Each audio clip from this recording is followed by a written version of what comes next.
et à tous et bienvenue sur Universia News. Aujourd'hui, nous allons aborder le congrès qui s'est déroulé dans notre université la semaine passée. La semaine dernière a eu lieu dans notre université le congrès international francophone de l'entrepreneuriat et de la PME.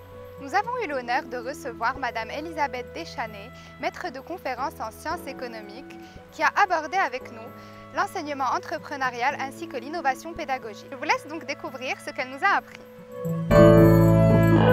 Oui, je m'appelle Elisabeth Deschanais, je suis enseignant-chercheur à l'Université de Lorraine, je suis économiste, maître de conférences en économie depuis un certain nombre d'années à Metz, et je m'occupe aussi de tout ce qui concerne le domaine du droit, de l'économie et de la gestion en matière de formation des étudiants.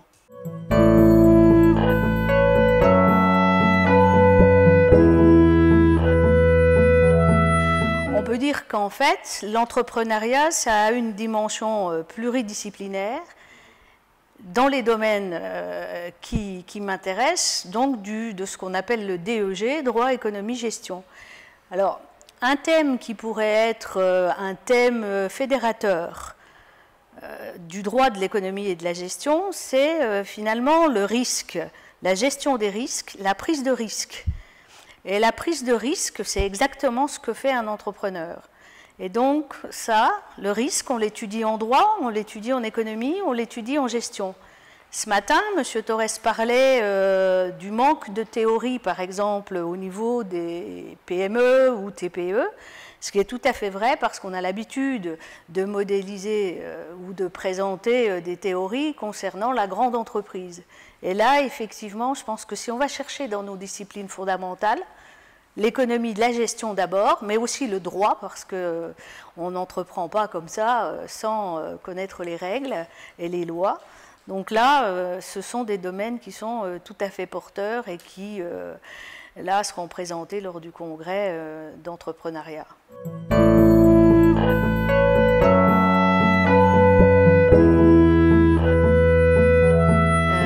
La place du secteur privé dans l'enseignement supérieur, c'est plutôt la place de l'université privée dans l'enseignement supérieur.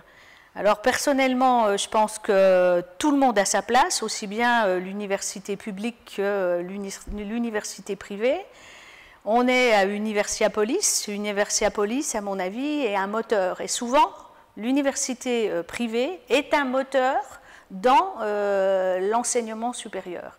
Un moteur à plusieurs niveaux, et notamment au niveau de l'innovation, comme c'est le cas ici.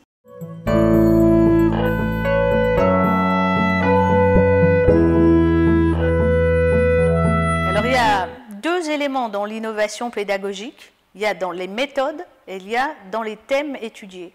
Alors au niveau de l'innovation pédagogique, c'est vrai qu'on doit passer au-delà du format habituel, c'est-à-dire cours magistral, TD, TP, etc. et nos disciplines.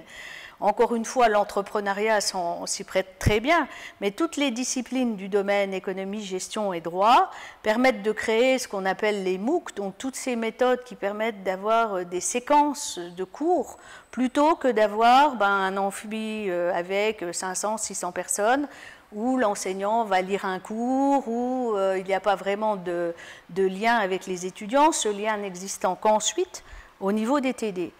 Là, les nouvelles méthodes pédagogiques, il faut absolument qu'on s'en saisisse. Et je sais qu'à Universiapolis, il y a déjà pas mal d'expériences d'enseignement à distance.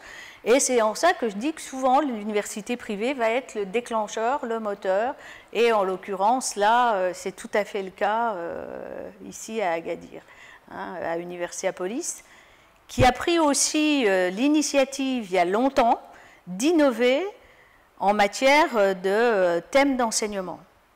C'est toute une transformation. En fait, l'innovation pédagogique, c'est une transformation des méthodes d'enseignement, c'est aussi une transformation des thèmes, et l'entrepreneuriat, là, c'est de l'innovation pédagogique au niveau du thème d'enseignement, parce que les thèmes d'enseignement classiques,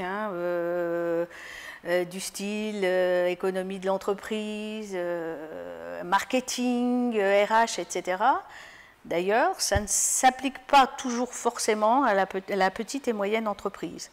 Par contre, quand on dit entrepreneuriat, on sait très bien qu'on va être amené à étudier la PME.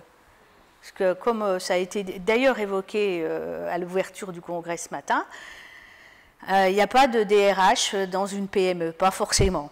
Or ça, c'est ce qu'on va étudier quand on va faire de la GRH, etc. Donc il faut qu'on arrive à innover de ce point de vue-là, s'adapter mieux pour que nos étudiants puissent tout à fait transférer tout ça dans la vie active, dans leur vie active.